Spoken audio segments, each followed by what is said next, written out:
More than a decade after the acronym BRIC was coined by Goldman Sachs, Brazil, India, China, Russia, and now South Africa are driving a paradigm shift in the way trade and business are conducted between each other. BRICS today signifies the collective economic power of the world's leading emerging market economies and are charting a new global economic landscape. Today, the group accounts for more than a quarter of the world's landmass, 40% of the world's population, and a combined GDP of US dollars 24 trillion in PPP terms. Merchandise imports and exports to and from BRIC countries have showed a healthy upward trend. The BRIC countries are also a major destination for global FDI. And last year, the total FDI to these countries was equivalent to about 21% of the total FDI, world FDI. Each member of the group has his own strength. And this is something that we can take advantage of, and I'll come to this a little later. Brazil in agriculture and energy, also in aeronautics. China in manufacturing as a leading exporter of merchandise goods. South Africa has huge mineral reserves. Likewise, Russia holds one of the largest reserves of oil and gas in the world, apart from strength in manufacturing defense-related items.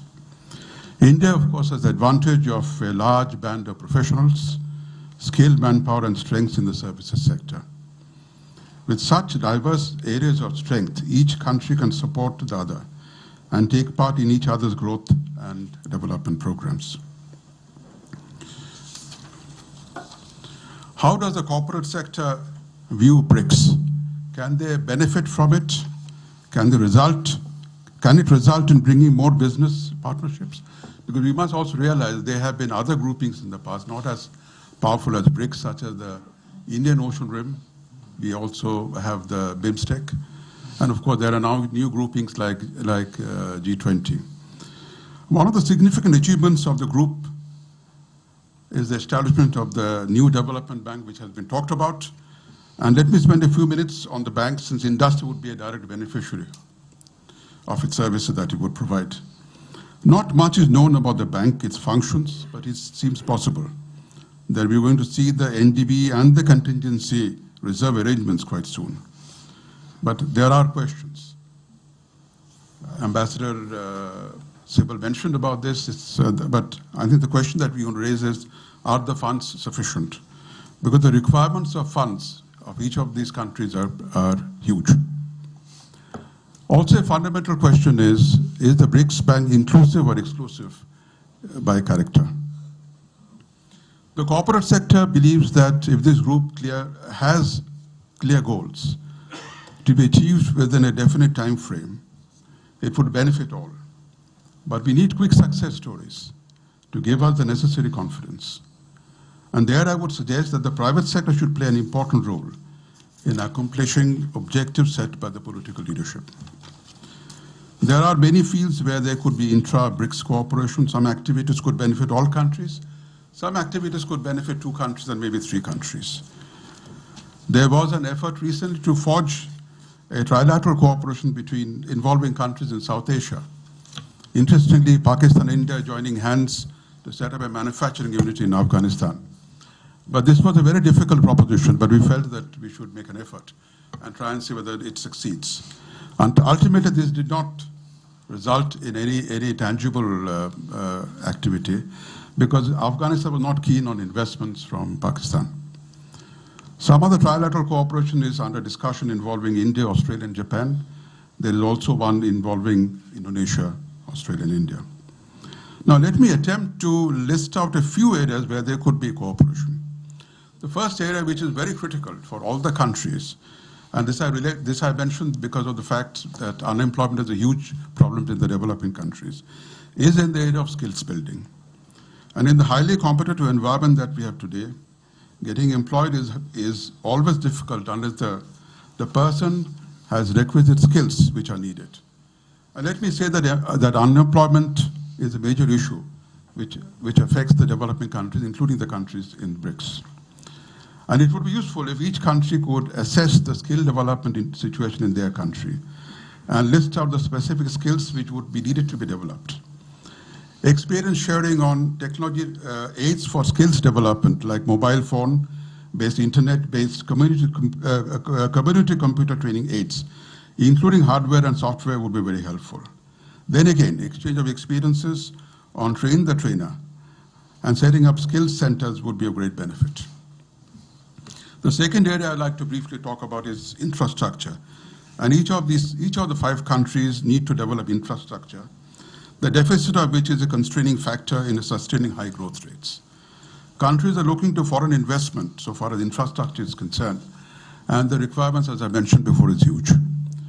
Apart from sharing of expertise, there could also be much cooperation in the areas of infrastructure financing, experience on public-private sector partnership, and completion of projects on time without cost overruns. Third area I would like to highlight is on manufacturing, and this is something extremely important from the Indian point of view, because China is a country which is a powerhouse of manufacturing. In India, unfortunately, our manufacturing contribution to GDP is only about 16%, and we are trying to increase it to 25% by 2022. Here again, exchange of experiences, policies which promote manufacturing would be very helpful. And while I speak on the subject of manufacturing, let me mention that special focus needs to be given to mining, since BRICS plays a dominant role in the global mining industry in terms of reserves, production, and consumption. The complementarities in resources can help to address mineral deficit of BRICS nations through mutual beneficial trade and economic relations. The fourth area I like to speak about is on tourism, because this is one of the best ways to get to know each other and to bond is through visits by tourists. There is a need to make special arrangements on visas to facilitate and encourage BRICS people-to-people contact. The hospitality sector also provides for greater investment opportunities, which of course need to be done in other sectors also. A very important area where there could be definite cooperation amongst the BRICS nations is in the area of education.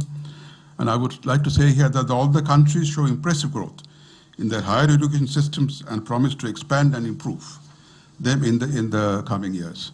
However, the countries face significant challenges in access, enrollments, and shortage of faculty. One thought is that there could be a faculty exchange, and what one could also think of a BRICS university where faculty and students can come from all these countries. I know we have an example of South Asian University, but I think we feel that maybe a BRICS university concept could be considered. Additionally, there could be an exchange of students, even at the school level, for better appreciation of each other. Sixth point is on energy. And I would like to mention that out of the 5 countries, 2 of them are, of course, very strong in energy. 3 of them, sorry. One of them. But this is an area which is for discussion at the highest levels, because today we are talking about the green economy, climate change, and energy conservation. Some of the countries in the group, as I mentioned, as I mentioned before, are very strong in energy. Brazil in ethanol, South Africa in clean coal technology, Russia in oil and gas. And in an increasingly energy-starved environment, I think this cooperation would be extremely helpful. Additionally, BRICS should work collectively in raising the share of renewable energy in energy consumption and encouraging conservation. I have highlighted only a few areas where there could be cooperation. There are, I'm sure, many more. This group can only succeed if there are success stories, which we need to have quickly. And let me repeat that the private sector should play an increasingly important role in ensuring that this cooperation and partnership becomes a success. In conclusion, let me say that BRICS today represent much more than merely an investment narrative. This group now has a significant political and economic dimension, as is evidenced by the increasing number of converging positions on political issues. All these countries need to work together in order to grow vertically. And that is where the private sector can play an important role by collaborating and working together to harness knowledge, skills, and resources. Let me end by saying, on a non-economic matter, where India could benefit definitely from the expertise of the BRIC countries, and that is in the field of sports. Now, all of us have watched the World Cup, and we're very keen that India should be a part of the World Cup. But unfortunately, we don't see India as a part of the World Cup. I don't know for how many years. So there has been a great demand, and we have been discussing it in the past. I'm not sure whether this is still being discussed, for having some coaches from Brazil to play in India so that we can at least improve our performance. The other point I want to mention here is that, again, in regard to expertise, is that if you look at the recent Olympics, I think China did a fantastic job. I know the condition systems are different, but there is certainly learning from China. So I would say that in the sports arena, certainly there could be some cooperation between India and the other BRICS countries. Thank you very much for listening to me. Thanks.